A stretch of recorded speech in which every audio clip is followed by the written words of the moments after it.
Eu também, né? Muito bem, tudo tranquilo. Então, professor, gostaria de me apresentar, né? Eu sou a professora Laura, da Uninassal Graças. A professora Ana Priscila teve um pequeno problema técnico e aí eu tive que substituí-la. Mas eu queria agradecer a sua presença, bem como a sua disponibilidade de estar conversando hoje com os nossos alunos. E para mim é uma honra estar conversando com o senhor, porque eu fui sua aluna Ah, lá no ATF. Então, se eu sei direito constitucional hoje, é por causa do senhor. A professora Ana está aqui nos assistindo, ela teve um probleminha técnico. E aí, a gente está aqui hoje a fim de conversar sobre algumas questões acerca do federalismo, né? De alguns impactos com relação a decisões tanto na seara federal como pode ter algum efeito aqui nos nossos estados, não é verdade, professor? Fique à vontade.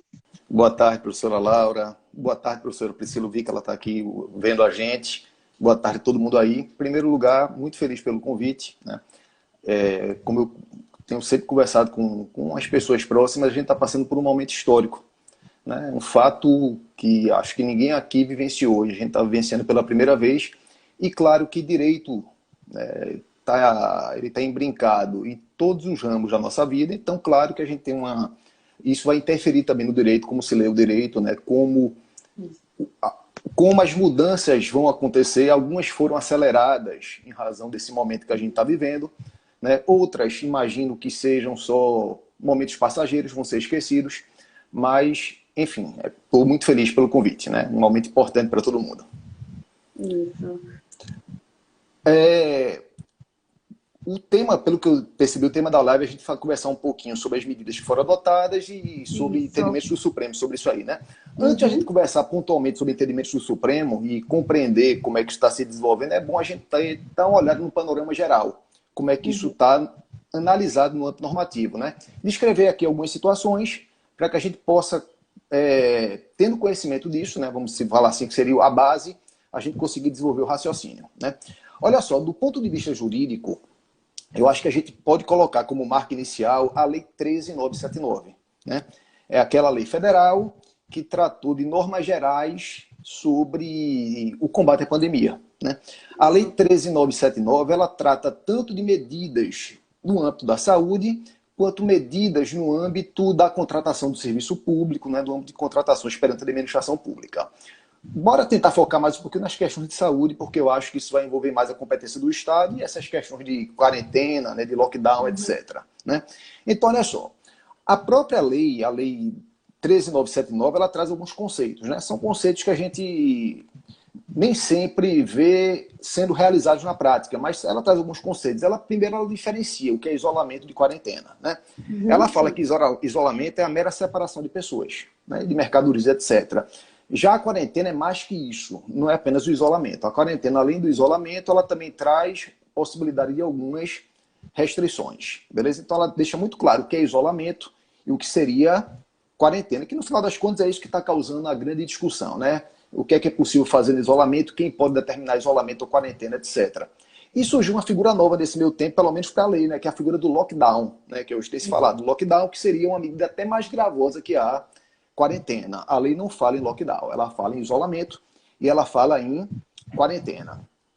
E quais são as medidas que podem ser adotadas? Se você for pegar a Lei 13.979, há duas grandes divisões.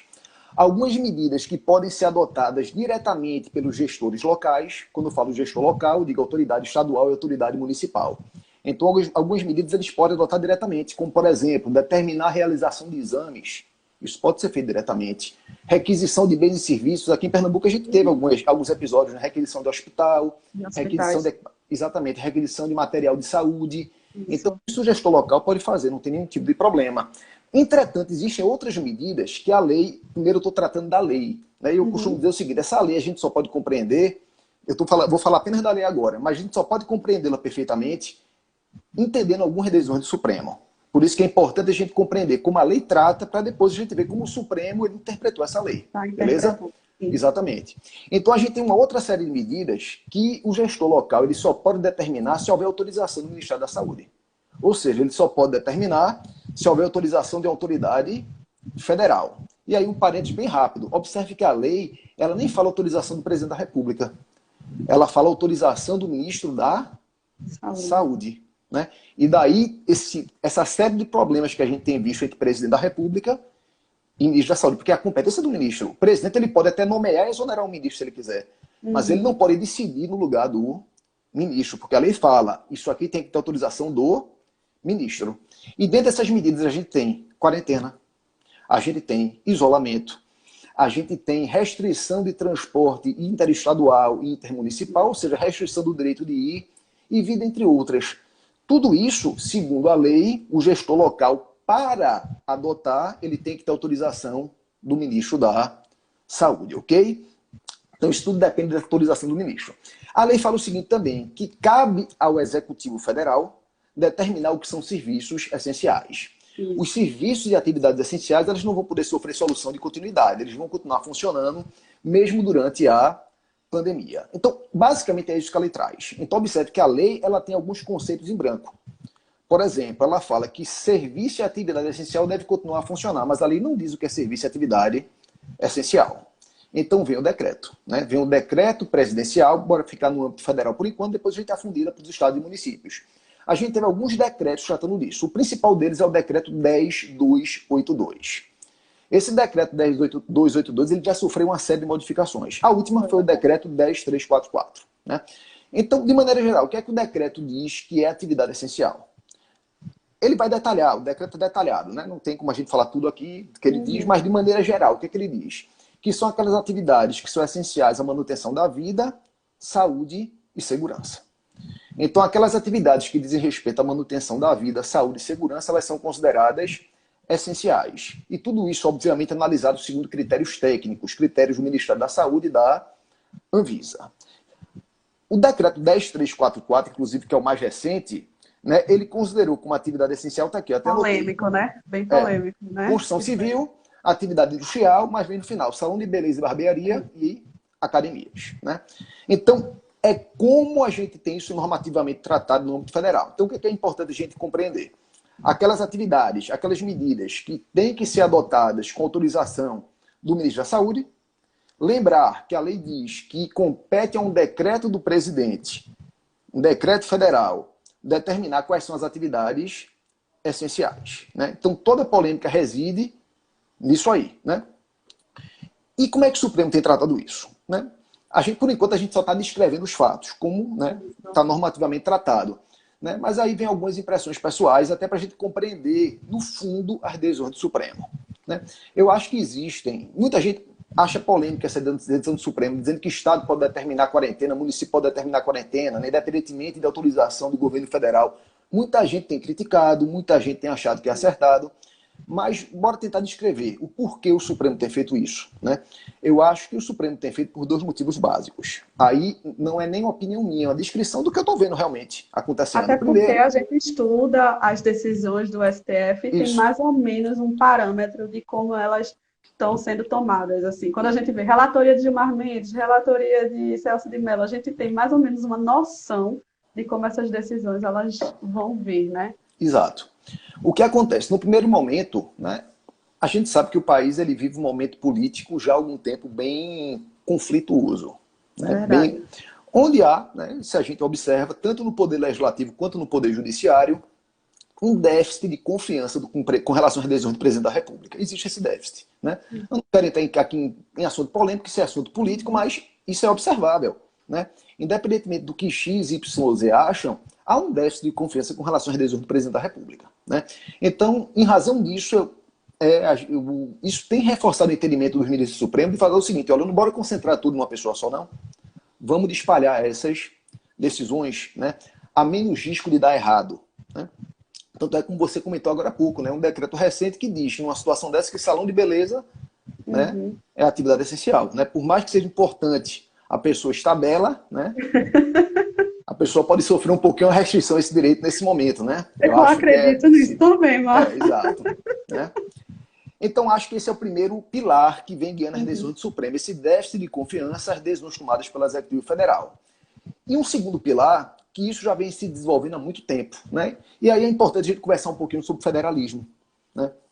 Olha só, a nossa federação, quando ela surge, o que é que a gente era antes de sermos uma federação, né? Lá em 1889, o que é que a gente era? A gente era um Estado unitário, né? Vai anotando aí, viu, pessoal? Porque essa aula é show, viu? A gente era um Estado unitário. Significa o quê? O que a gente hoje chama de Estado e município não tinha nenhum tipo de competência. Eles eram completamente subordinados ao governo central. Então é dado ao Estado e é dado ao município essa autonomia, essa competência. Eu costumo dizer, para quem não tem nada, qualquer coisa é muito. Né?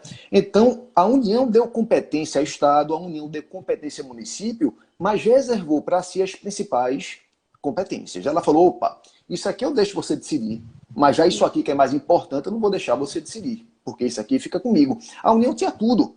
Então, na hora que ela deu, ela não deu o que era importante, que é justamente um movimento contrário do que acontece nos Estados Unidos. Se você pegar o desenvolvimento da Federação Norte-Americana, é o contrário. Lá você tinha estados soberanos, que voluntariamente se reúnem para formar uma federação. Se eu tenho muito, eu vou decidir o que é que eu vou entregar, eu vou reservar para mim as competências mais importantes. No plano prático, o que é que isso gerou? Nosso federalismo é muito centralizado. As principais competências são da União. Lá nos Estados Unidos, a federação é muito mais descentralizada. A gente vê isso em qualquer filme, né? A gente vai ver um filme de tribunal norte-americano, é engraçado, porque em determinado estado tem pena de morte. No outro estado já não tem mais a pena de morte. Aqui no Brasil isso é impensável, né? Lá, essa divisão de poder é tão marcante que quando alguém comete um crime em um estado e foge para outro estado, né? Esse estado no qual houve cometimento do crime vai pedir a entrega do criminoso para eles. Eles chamam isso de extradição. Né? Para vocês verem, sentir como é tão descentralizado lá o poder. Para a gente, extradição é o quê? Quando você pede um outro Estado soberano, a outro país. Né? Lá eles chamam de extradição. Aparentemente, eles têm mais do que autonomia. É quase uma soberania. Exato. Né? Porque eles tinham soberania e eles abrem mão disso. Né? Então, mas eles reservaram para si competências importantes. Já no Brasil é diferente. É muito centralizado. Né? Tanto é que você vê direito penal é competência da União, civil, processo civil. Enfim, os ramos mais importantes a União reservou para si a competência, reservou para si a atribuição. E nossa Constituição tem esse perfil. A gente sempre teve um perfil muito centralizador. E nossa Constituição também tem esse perfil centralizador, a Constituição de 88. Né? A gente adotou uma federação, mas uma federação muito central, onde você reúne poderes nas mãos da União. E aí entra o que o Supremo tem tentado fazer há algum tempo já. O que é que o Supremo tem tentado fazer há algum tempo? Fazer uma releitura da Constituição, dando aos entes subnacionais, aos estados e aos municípios, uma maior descentralização, uma maior fonte de poder, uma maior autonomia. Então, eu entendo que é nesse segundo pilar também que se assenta esse conjunto de decisões do Supremo. Né? Entregar para os estados e municípios um pouquinho mais de autonomia, que isso é um movimento que o Supremo já pratica já há algum tempo, mas é muito difícil. Né? É muito difícil porque você falar que o ente tem competência do ponto de vista formal, porque você faz uma norma dizendo isso, ou uma decisão é uma coisa, isso é um aspecto formal, mas você incorporar na sociedade essa descentralização é muito mais uma questão cultural. Isso é muito cultural, né? Então você não impõe uma federação. A federação ela é criada, ela é amadurecida, ela é desenvolvida. E a gente não tem ainda, a nossa sociedade não tem essa visão de um Estado muito descentralizado. A gente sempre foi muito acostumado com o poder central na mão da União e a União cuida da gente. A gente sempre olhou muito por esse lado, né? Até porque, se você olha também, não adianta nada você distribuir competências se você não der dinheiro. Né? E a União, ela arrecada realmente. A arrecadação do Brasil é quase tudo na mão da União. Então, é importante por fazer as repartições da Constituição, mas o que fica na mão da União ainda é exatamente. Depende, fica dependente, né, na realidade. Então, eu acho que a gente tem que analisar essas decisões do Supremo por esses dois aspectos. Né? Esse déficit de confiança no Executivo Federal e essa tentativa já de algum tempo do Supremo de tornar a nossa federação uma federação mais descentralizada. E a gente tem basicamente 3 decisões do Supremo tomadas nesse período. Sobre a pandemia tem várias. Mas 3 decisões que envolvem a questão de repartição de competência. E aí vem alguns problemas. Porque dessas 3 decisões, só uma você tem uma decisão colegiada. Você tem decisões monocráticas, né? Mas só uma é uma decisão colegiada. Então, primeira decisão, a ADIM 6341. Foi a ADIM 6341. Essa eu reputo mais importante, por quê? Porque é uma decisão colegiada. Não vou falar nem que ela é tecnicamente a melhor, mas é tomada pelo colegiado, a gente pode pelo menos sentir, ter a impressão que é um entendimento mais forte do Supremo. Qual é o objeto dessa DIN 6341, relatoria do ministro Marco Aurélio? É a Lei 13.979, né? Justamente a lei que a gente acabou de comentar lá no comecinho da nossa live. A Lei 13.979. O que é que ele pede?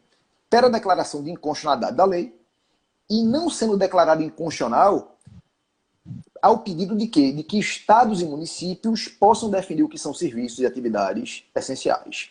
Lembra que pela lei, que a gente começou lá no comecinho, pela lei, quem define o que é o serviço e atividade essencial é o Poder Executivo Federal, presidente da República. O pedido na DIN, fazer uma interpretação conforme a Constituição para que estados e municípios também tenham essa competência. Então, esse é um dos pedidos, né? E um outro pedido é que estados e municípios possam adotar as medidas de restrição, independentemente de autorização do Executivo Federal, do Poder Público Federal. Então, olha só o que diz a lei. A lei fala: quem define o que é atividade essencial? Presidente da República. Para estados e municípios tomarem algumas medidas, como isolamento, quarentena, limitação à circulação de pessoas, pode, mas tem que ter autorização do Ministério da Saúde. Qual é o pedido na DIN 6341? Declarar inconstitucional a lei. Caso não declare inconstitucional, fazer uma interpretação conforme para dizer o seguinte: olha, estados e municípios podem definir o que são atividades e serviços essenciais. Estados e municípios podem determinar medidas de restrição sem que haja autorização, sem que se peça autorização ao Ministério da Saúde, à autoridade federal. Então, esse é o pedido. O Marco Aurélio, ele proferiu uma cautelar, ele deferiu a liminar, monocraticamente ainda, negando o pedido cautelar, mas reforçando, ou seja, ele manteve a constitucionalidade da lei, mas reforçou o seguinte: ele deu a interpretação conforme. A lei é constitucional, mas estados e municípios podem definir o que são atividades essenciais. A lei é constitucional, mas isso não interfere na competência de estados e municípios de adotarem medidas, independentemente da autorização do Executivo Federal. Então, foi essa cautelar deferida pelo Marco Aurélio. Observe, o que era concentrado no âmbito federal, ele espalhou. Estados podem definir o que são atividades essenciais, o município também pode, estados e municípios podem adotar medidas de restrição e, para isso, não precisam pedir autorização ao Executivo Federal, ao ministro da Saúde. Essa decisão ela foi referendada pelo plenário do Supremo. Ela foi levada ao plenário e foi confirmada, né? Então, não é muito comum o Supremo ele permitir deferimento de cautelar por decisão monocrática de ministro, né? Inclusive, se você pegar a lei que trata da DIN, da ADC, da ADO e da ADPF, se você pegar a lei que trata das ações de controle concentrado, lá não há previsão de deferimento de cautelar por decisão monocrática de ministro. Entretanto, o Supremo, vez por outra, ele dá um pulo e defere, e permite o deferimento, que foi o caso aí. O Marco Aurélio deferiu, né, fez a interpretação conforme sozinho. Ele deferiu ele disse que a lei é constitucional, mas tem que ser lida dessa forma que eu expliquei aqui para vocês. Então, olha só, a decisão ela foi referendada pelo plenário do Supremo. E aqui a gente tem algumas conclusões. Eu consegui extrair da decisão aqui, eu li a decisão toda, eu consegui extrair algumas conclusões. Primeiro, fundamento da decisão. Saúde é matéria de competência administrativa comum e competência legislativa concorrente. Está lá no artigo 23 e 24 da Constituição, né? Então, todos os entes podem tratar de saúde e bem como é possível a legislação concorrente em tema de saúde. Então, se a partir do momento que a gente entende que a legislação é concorrente, o que a gente vai concluir primeiro? Que a União pode estipular diretrizes gerais. Então, diretrizes a serem obedecidas em âmbito nacional. Mas isso não retira de estados e municípios de definirem as suas políticas. Sim. E eles podem definir suas políticas independentemente de autorização no âmbito federal. Ou seja, basicamente o que o Marco Aurélio disse, né? A União pode legislar, mas não pode invadir a competência de estados e de municípios. E segunda conclusão, é possível aos estados e municípios, confirmou o que o Marco Aurélio disse, definir o que são atividades essenciais. E aí, foi discutido no julgamento um tema que não consta nem no acórdão, né?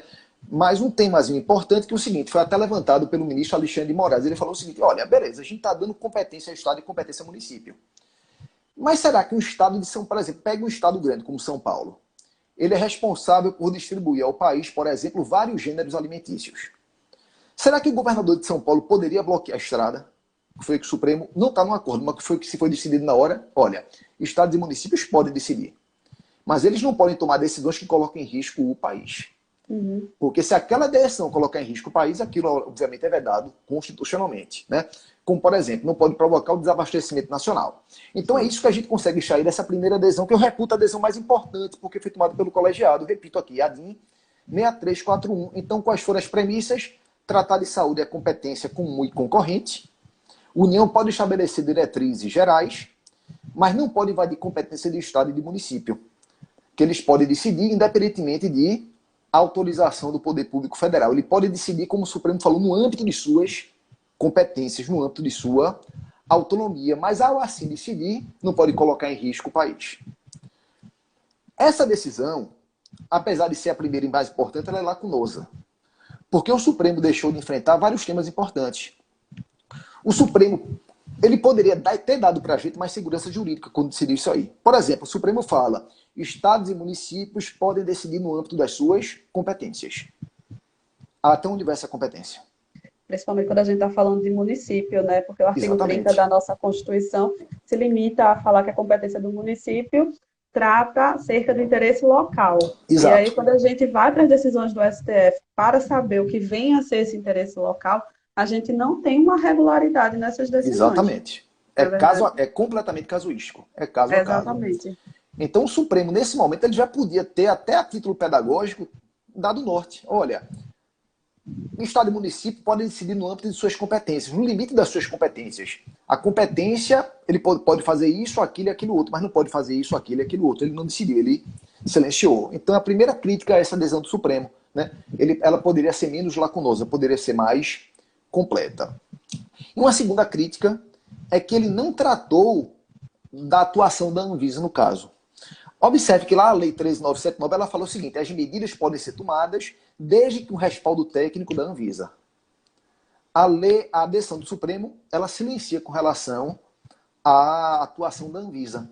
Até que ponto um Estado e um município podem decidir sem respaldo técnico ou científico? Ou ele tem que decidir com respaldo técnico e científico, mas quem é que vai dar esse respaldo? Qual vai ser o órgão competente por fazer isso? A decisão, ela silencia, né? Então, ela poderia ter sido mais completa, mesmo que fugisse até um pouquinho ao objeto da ação, né? Porque se a gente for pegar do ponto de vista do processo constitucional, ele estava ali para referendar cautelar. O objeto era esse. Mas o Supremo vive dando lições, vive dando recados, né? Dizendo o seguinte: olha, a decisão é sobre isso, mas fica atento a esse detalhe aqui, fica atento a esse ponto. Ele perdeu uma grande oportunidade de fazer isso. Daria segurança jurídica a todo mundo. Esse processo, como é que está hoje em dia? Como eu falei, a cautelar foi referendada, o mérito vai ser julgado ainda, né? Não está nem em pauta para julgar, vai demorar algum tempo.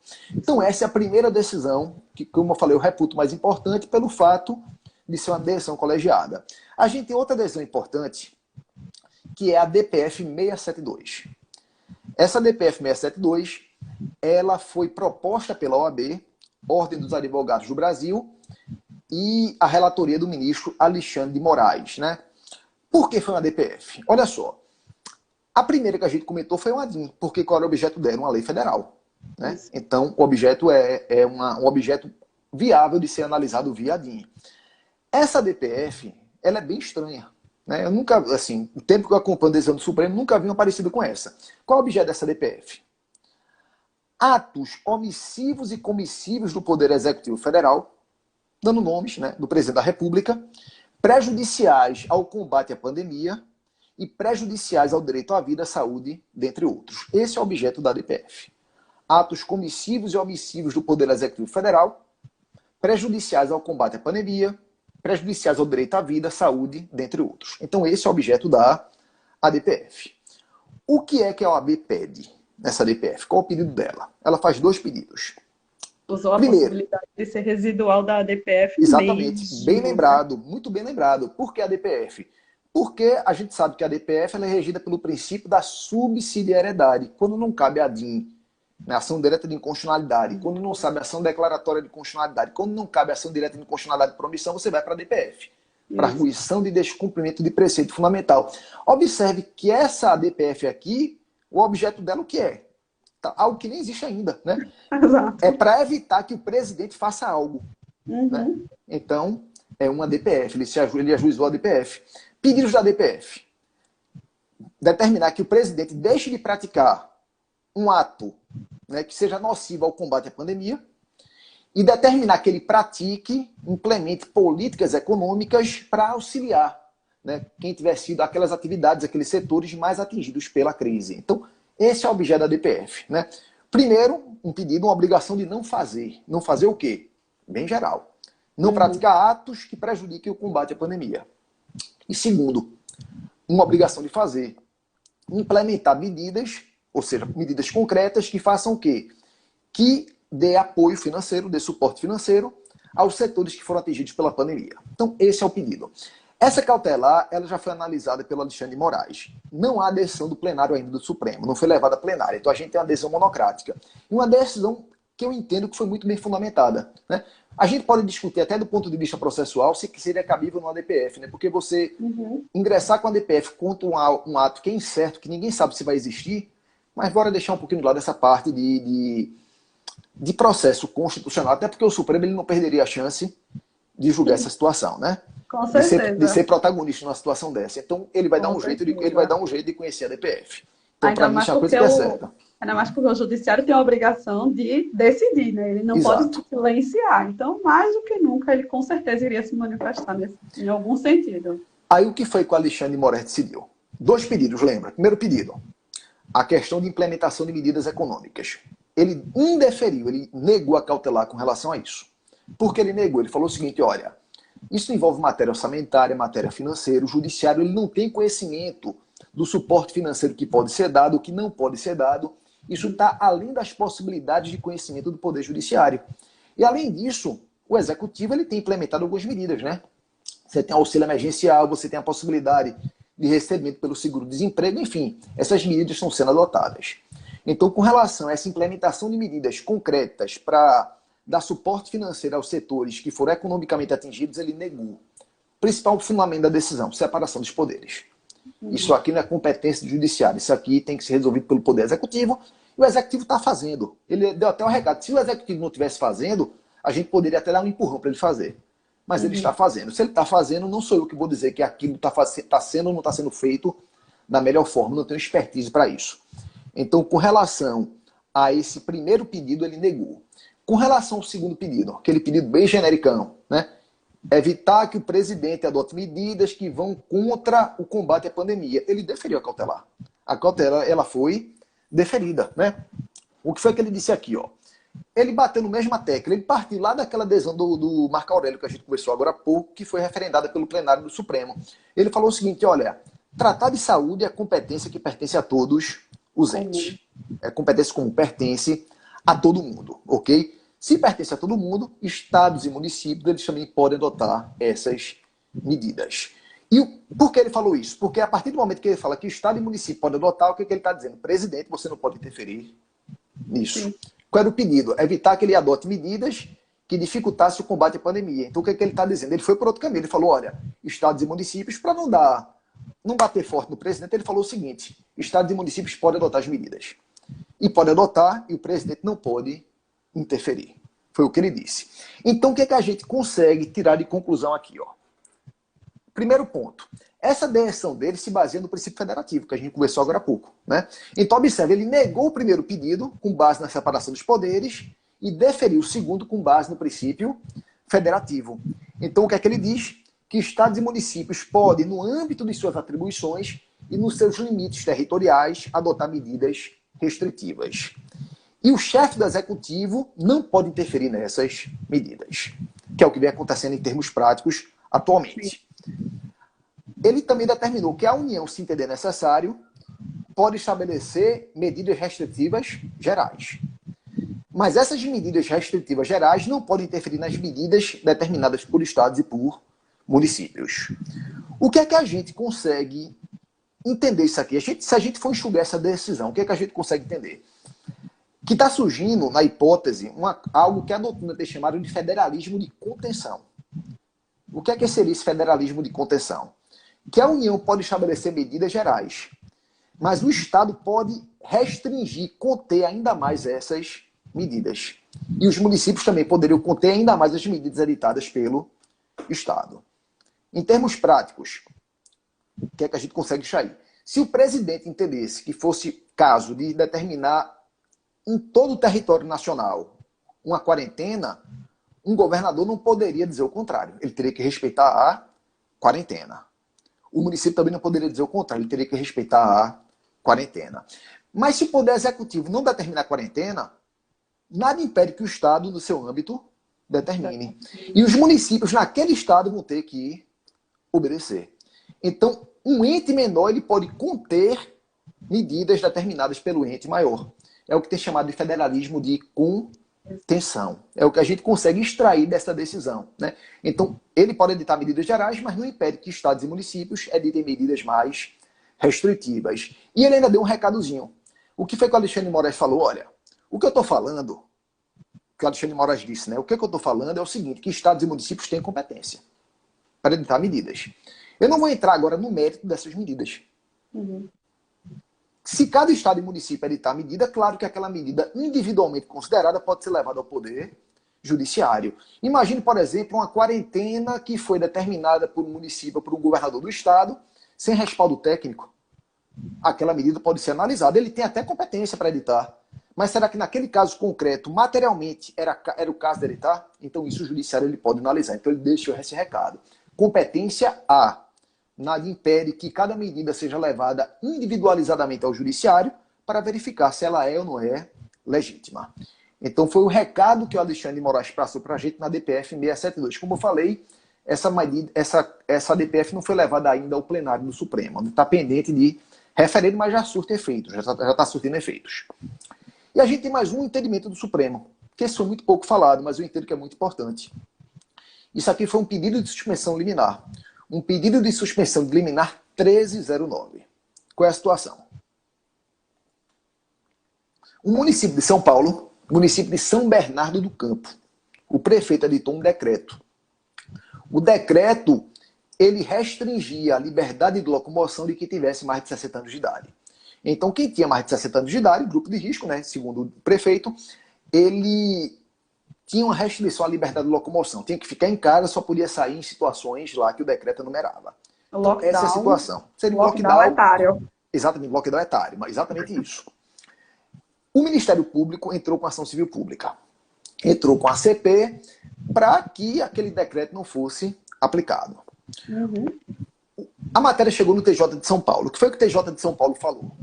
O TJ de São Paulo falou que prefeito de município não teria competência para determinar esse lockdown. Então entrou na questão da competência. Olha, prefeito de município não tem essa competência. Então foi decidido pelo TJ de São Paulo. O decreto ficou sem aplicabilidade. Tudo isso em âmbito liminar, ok? O município de São Bernardo do Campo entrou com pedido de suspensão de liminar. Entrou junto ao STJ, ao Superior Tribunal de Justiça. Não foi direto no Supremo, foi para o STJ. Chegou no STJ, o que foi que o STJ disse? Nesse caso, eu não sou competente para analisar esse pedido. Por quê? Quando você tem um pedido de suspensão de liminar, tendo como objeto o acordo de Tribunal de Justiça, esse pedido vai ser por STJ ou por STF, dependendo de quê? Da causa de pedir. A causa de pedir. Se a causa de pedir envolver matéria infraconstitucional, a competência é do STJ. Se envolver matéria constitucional, competência do STF. A questão de envolver liberdade de ir e vir, direito fundamental. Então o STJ falou, olha, eu não sou competente. E declarou da competência. Aí o município foi e ratificou lá no STF. Foi lá para o STF. Né? Entrou agora no local correto. Como é um pedido de suspensão liminar, isso é decidido pelo presidente da corte. Né? Então foi lá para o ministro Dias Toffoli. O que foi que ele decidiu? Ele negou o pedido de suspensão liminar. Manteve a decisão do TJ, mas aí tem uma importância. Apesar de ter mantido, ele manteve por um fundamento completamente diverso. O que foi que o TJ disse? Prefeito não tem competência para determinar o lockdown lá, a quarentena. O que foi que o Dias Toffoli falou? Prefeito tem sim competência. Mas nesse caso concreto, a quarentena, o lockdown foi determinado sem nenhum respaldo científico, sem nenhum respaldo técnico. E por causa disso, ele determinou, né, que continuaria sem aplicabilidade o decreto. Ou seja, é mais uma decisão que reforça a competência do ente local para determinar essas medidas. Sendo que, nesse caso, ele colocou adendo que para determinar a medida teria que ter respaldo técnico da Anvisa. Né? Ele fala na decisão dele, mas teria competência desde que respaldado técnica e cientificamente. Então, o que é que a gente consegue concluir por esse conjunto de decisões que eu falo do Supremo entre aspas, né? Porque, na realidade, são decisões isoladas de ministro do Supremo, tirando a primeira, a de 6341. né? O que a gente tem conseguido observar é que o Supremo tem sim possibilitado, né, sem nenhum tipo de obstáculo muito forte, que estados e municípios determinem sim medidas restritivas, independentemente de intervenção do governo federal, independentemente de autorização do governo federal, que a gente consegue concluir até a data de hoje, né? Que dia é hoje? 21 de maio de 2020, 21. né? Amanhã tudo pode mudar, né? Tudo pode Mas mudar, é verdade. por enquanto é esse o entendimento atual do Supremo. E a gente vem percebendo também, professor, que os entes federativos, tanto Estado quanto municípios, quando fazem os seus decretos restritivos também, quase que é uma cópia, né? Eles apenas reproduzem algumas atividades consideradas essenciais nos Exato. seus âmbitos, então já quebra também alguns problemas que, porventura, pudessem ter com o Poder Executivo Federal, não é verdade? Exato. Né? Assim, normalmente se copia, Isso. né? Mas o que eu tenho visto aqui, pelo menos em Pernambuco, se adota como modelo básico, mas se retira alguns itens. Por exemplo, a questão lá do salão de beleza, né? Academia, Não etc., foi né? incluído. Não foi incluído, né? Assim, então, assim, se copia aqui, porque tem situações que você vê que nitidamente são serviços essenciais. Serviço de saúde, serviço de segurança, fornecimento de serviço de energia elétrica, água, isso claro que não pode ser interrompido, né? Sim, Mas eu acho que salão de beleza e academia você pode segurar um pouquinho para é verdade. reabrir, né? Para reabrir, E eu o, acho que a e gente o pode TJ segurar. Pernambuco, é verdade. E o TJ Pernambuco também tem dado esse tipo de entendimento também a essas decisões, né, que vem questionando, principalmente Olha, porque a gente está vendo alguns HCs, né? Algum, exato. al- alguns advogados e cidadãos têm entrado aí com alguns habeas corpus para garantir o direito de ir e vir, e o STJ tem rejeitado Perfeitamente. todos eles, todos Exatamente. eles. Teve até um de uma aposentada que entrou com habeas corpus contra ato do governador do estado de São Paulo, né, contra ato lá de João Dória. Como era um HC contra ato do governador do estado, quem julga é o STJ. O que é que ela Isso. queria? Transitar livremente, sem possibilidade de ser presa. O habeas corpus ele foi negado, né? Justamente Uhum. baseado nessas decisões do Supremo, o STJ decidiu. Ele falou o seguinte: olha, o governador pode se determinar essas medidas.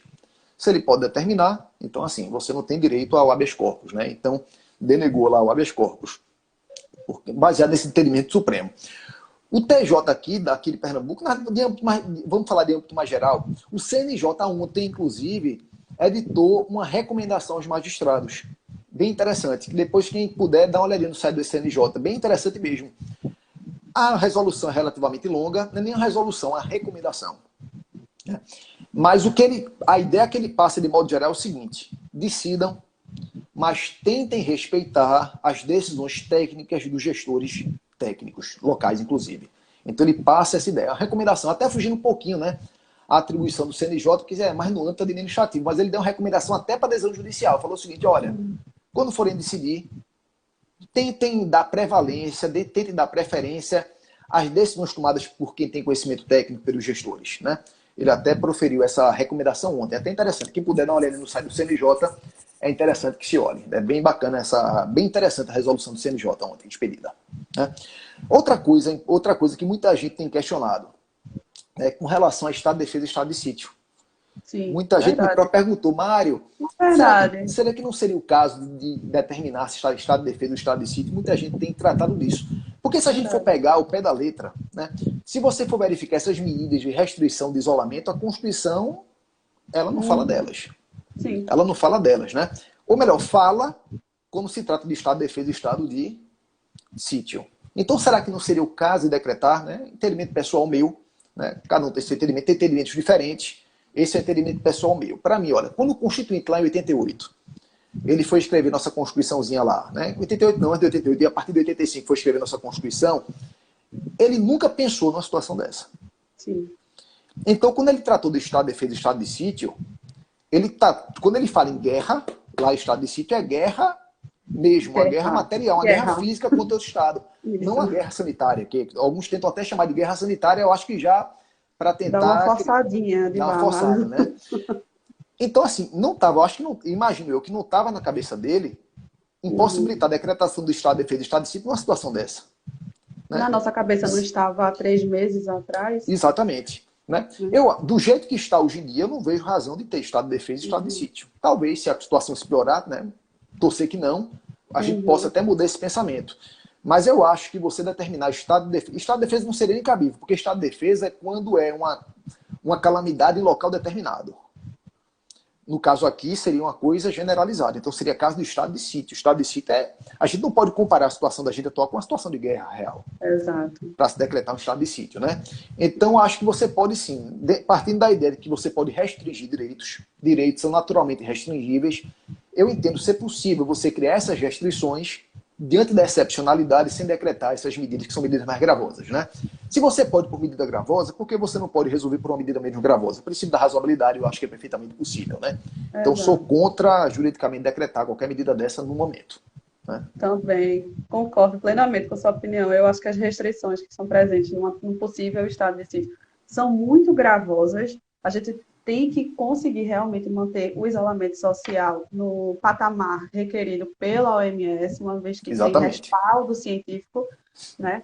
E aí a gente está tomando algumas medidas, como, por exemplo, desde que a gente estuda requisição, eu nunca tinha visto uma requisição acontecer. E a gente viu aqui no estado de Pernambuco, ela efetivamente acontecendo. Então, se utilizar dos aparelhos públicos da melhor forma, atendendo a esses anseios, tanto na saúde quanto as questões sociais e segurança pública na nossa sociedade, eu acredito que a gente consegue passar por essa pandemia. Porque as restrições previstas na nossa Constituição, elas seriam muito, muito mais gravosas, né? Exato. Eu acho que a gente tem instrumentos normativos e materiais para suplantar isso aí sem decretar nenhuma medida dessa.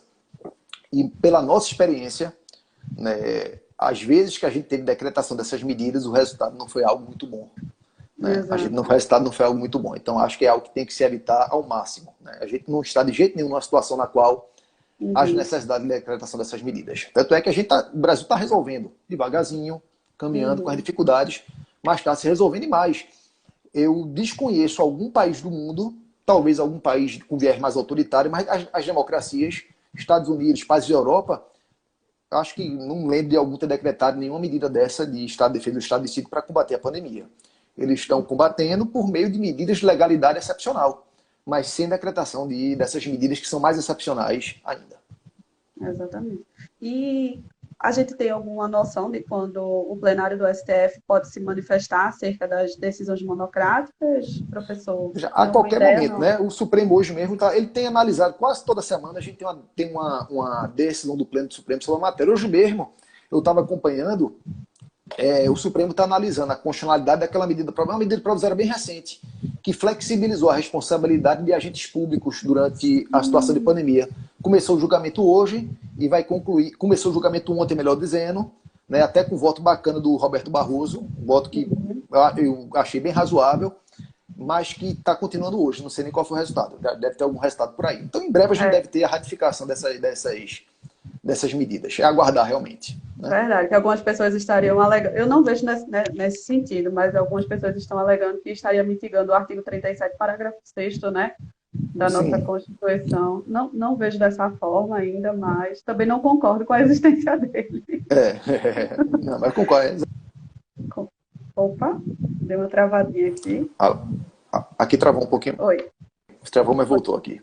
Voltou. Enfim, a gente vai ter esse conjunto de normas para cuidar desse momento excepcional, né? Isso. E como eu falei lá no iniciozinho, algumas decisões que estão sendo proferidas agora, imagino que venham para ficar, outras são decisões tomadas realmente apenas em caráter excepcional. Eu acho que essa questão que a gente conversou de descentralização, de uma federação mais descentralizada, é algo que veio para ficar.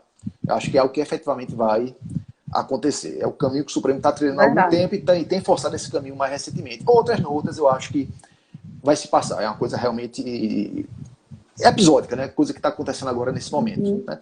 Na verdade, essa pandemia ela acelerou vários processos. Né? A gente estava até conversando, a questão de home office, por exemplo, que existe muita barreira com relação ao judiciário, né? A advocacia com relação ao home office. É uma barreira que está se vendo que o judiciário está funcionando nesse regime e está funcionando bem. Está até mais ágil, né? Aqui eu estava conversando com o pessoal da Procuradoria, os grupos que a gente tem da Procuradoria, o trabalho da gente mais que dobrou. O judiciário está com a produtividade imensa, ou seja, funciona em regime de home office. Eu vejo vários juízes realmente colocando, olha aqui a produtividade, semanalmente. Está colocando a produtividade. A agenda da gente está, assim, topada, porque o pessoal tem trabalhado e a gente tem trabalhado também junto, né? Então, assim, aquelas barreiras, home office, dentre outras situações, realmente a pandemia ela veio para acelerar, ela acelerou esse processo aí, né? Se a gente consegue extrair alguma coisa boa, que é difícil extrair alguma coisa boa É disso aí. verdade. Mas a aceleração desse processo foi algo importante. Verdade. Tem uma pessoa aqui que colocou um comentário para o senhor, professor. Aproveitando a deixa para dizer que o capítulo Repartição de Competências do seu livro está excelente. Adorando a Ah, leitura do valeu. seu livro. Olha aqui, ó. É meu É, xodozinho, ó. Tá aqui, ó, ele. exato. Maravilhoso. Eu leio seu livro, viu, prof? Ah, Dialogando, a série Dialogando. exato. E repartição de competência é um tema que eu gosto. Controle de constitucionalidade e repartição de competência são temas que eu gosto muito. Então, fui realmente com bastante cuidado desses temas aí. Então, também completinhos. O pessoal tem É gostado verdade, bastante, ainda bem. é verdade, coisa boa. E tem o seu grupo no Telegram também, né? Sim, Porque tem o meu grupo no pessoal Telegram. fica conversando sobre alguns tópicos muito importantes, algumas decisões bem importantes do STF também. Você está sempre no Telegram. Eu sempre coloco postagem no Instagram, mas no Instagram, às vezes é difícil quando você quer aprofundar algum tema, né? Fica mais difícil você Isso. aprofundar, até pelo modelo de rede social, realmente. Né? Se você for botar um post no Instagram de não sei quantas linhas, a pessoa. O Instagram é algo mais rápido, é assim que funciona realmente. Uhum. Eu O demorei pessoal para não vai. aprender. Antigamente eu botava cada post enorme, eu disse, não funciona desse jeito. Né? O Instagram tem que ser algo mais rápido. Aí o que foi que eu fiz? Eu também não queria deixar de passar para os alunos as informações mais aprofundadas. Então eu criei o grupo do Telegram, né? Diálogos sobre constitucional. Diálogos sobre constitucional. Aí sempre que eu posto alguma coisa no Instagram, lá no Telegram, eu aprofundo. Né? O pessoal, são áudio de 10, 12 minutos, eu converso um bocado com o pessoal. Né? É Inclusive, verdade. até conversei esses dias com o pessoal sobre os sentidos, né, do princípio da dignidade da pessoa humana. As concepções que até se encaixam nessa conversa que a gente teve hoje. Né? Quando a gente Uhum. fala de dignidade da pessoa humana, tem várias vertentes. Existe uma dimensão da dignidade da pessoa humana que é a dimensão social, uma dimensão Uhum. comunitária, né? Sim. Que diz o seguinte, olha, cada um é responsável por todos. Cada um é responsável por todos. E se aplica perfeitamente aos dias atuais. Né?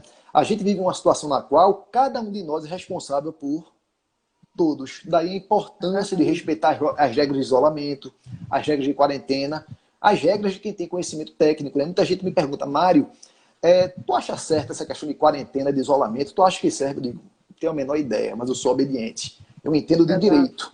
Se um médico, a Exato. pessoa que tem especialização na área médica diz que é para fazer, eu vou obedecer direitinho, e aqui em casa a gente obedece bem direitinho mesmo. A gente está realmente dentro de casa. É. Aqui Né? também, Preocupação todos com nós, a professora. gente e E com com o outro. todo que é exatamente. Né? A Exatamente. gente se responsabiliza por todos os demais. A gente tem Princípio que da olhar o mundo dessa solidariedade forma. humana. Exatamente, exatamente isso. Que a gente tem que olhar um É pouquinho por esse viés, verdade. que a gente esquece muito. Todos nós estamos nessa onda também, professores da Uninasal, graças, de todo o grupo, na verdade. A gente está bem preocupado, principalmente preocupado com os nossos alunos. Então, a gente faz o regime letivo remoto. Estamos no meio já no final, né, do nosso semestre, mas dando realmente essa carga e esse auxílio aos alunos, porque temos que nos preocupar não só com os nossos, mas também com o outro que a gente não conhece para ter esse cuidado, na E verdade. aí, diante dessa faixa, a gente vai se adaptando. Tem que ter essa preocupação aqui. Exato. Eu sinto falta demais dos meus alunos. Eu sinto falta demais de ir Eu para minhas também. aulas.